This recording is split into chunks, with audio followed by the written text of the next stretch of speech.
Homicide involontaire et mise en danger de la vie d'autrui. Elle vise la période de Didier Lombard. Nous, on a des faits qui remontent aux années 90 et qui vont jusqu'au 26 avril 2011. Elle vise Didier Lombard et 2 hauts responsables de France Télécom. Nous, on veut que toutes les responsabilités à toutes les échelles soient établies. Et on peut dérouler une liste d'arguments comme ça qui est très très longue et qui nous laisse penser que c'est un levier strictement procédural qui a été activé. La juge a décidé d'appuyer sur un bouton, elle dit voilà, il y a une instruction qui existe déjà, ça peut partir à Paris, je m'en décharge, je ne veux pas le traiter. Et si ça revenait à Bordeaux, l'idée c'est d'avoir justement des petits responsables, c'est enfin de mettre le doigt sur un engrenage. Comment vous voyez les choses? C'est que l'instruction parisienne, elle vise à déterminer des responsabilités sur des hauts responsables, sur une organisation générale du travail. Mais il y a des échelles de responsabilité qui descendent effectivement peut-être jusqu'à des petits étages, ça on n'en sait rien, sauf que l'instruction parisienne n'a pas vocation à éclaircir ça. Et surtout, il se peut que sur toute la période où mon père a travaillé à France Télécom, il y a des choses qui viennent de l'organisation générale du travail, il y a peut-être des choses qui viennent de personnes en particulier, mais ça on ne le saura que s'il y a une instruction spécifique à notre cas à Bordeaux, parce que des magistrats parisiens ne vont pas venir ici et aller au-delà de ce pourquoi ils instruisent actuellement une plainte pour harcèlement moral contre les hauts responsables. Et pour vous, son questionnement, c'est vraiment France Télécom qui est responsable de la mort de votre père? C'est ce qu'on a dit dès le départ, dès le 26 avril, quand on nous a posé la question. Pour nous, ça n'a jamais fait aucun doute. C'est le travail à France Télécom qui a tué mon père. Et il n'y a pas que nous qui le disons. L'entreprise a très rapidement, et dans un délai qui est rarissime, reconnu d'elle-même sa responsabilité. Il y a eu l'accident de service, il y a eu l'imputabilité au service. Ça, c'est des responsabilités civiles. Tout le monde était d'accord pour dire que c'est le travail qui a tué mon père. Et là, la justice refuse d'instruire elle-même et botte en touche. C'est quelque chose qu'on ne peut pas comprendre. Donc vous attendez d'être reçu?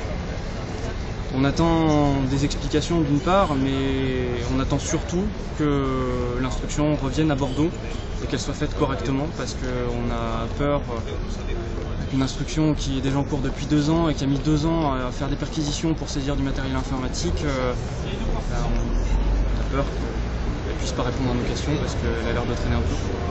Merci. Merci.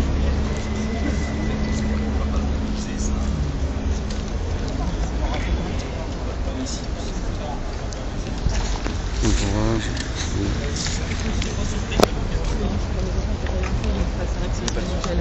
Voilà.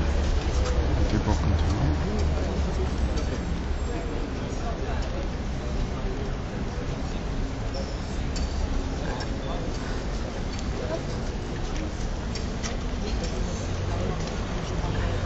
Alors qu'attendez-vous aujourd'hui avec ce rassemblement?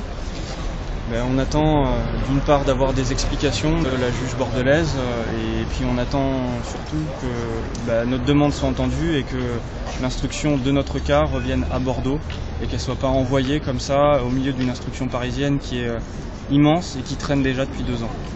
Et quelles sont vos craintes justement à ce que cette instruction soit à Paris?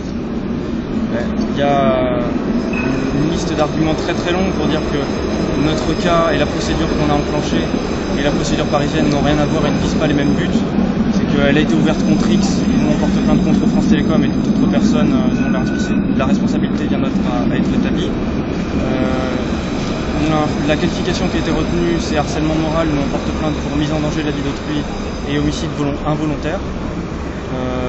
Elle vise des hauts fonctionnaires, des hauts responsables de l'entreprise France Télécom. On veut que toutes les responsabilités soient établies, de la plus grande à la plus petite échelle. Et il y a comme ça une longue liste d'arguments qui nous font dire que les 2 instructions n'ont rien à voir et qu'on a besoin pour avoir les réponses à toutes nos questions d'une instruction ici qu'on puisse suivre à Bordeaux. Et donc pour vous, c'est bien France Télécom qui est responsable de la mort de votre père? Ça n'a jamais fait de doute. Dès le premier jour, on l'a déclaré, on l'a dit, on le maintient.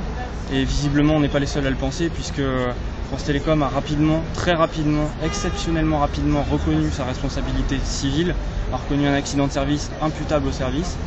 Et ça, c'était un premier pas, mais c'était pas suffisant. C'est pour ça qu'on a déposé plainte.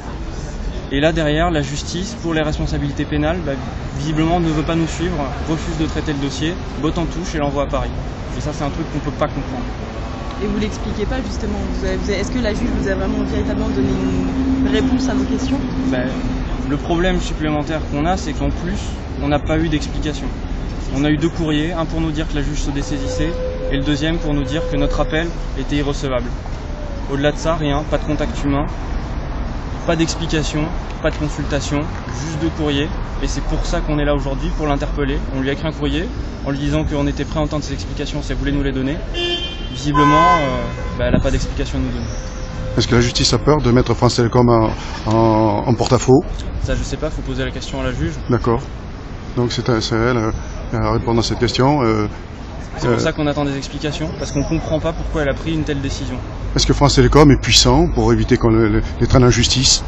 Est-ce qu'ils ont des avocats puissants pour éviter ce genre de situation, d'après vous? La justice a aussi un grand nombre de compétences, elle a des magistrats compétents, elle est tout à fait en mesure de mener une instruction.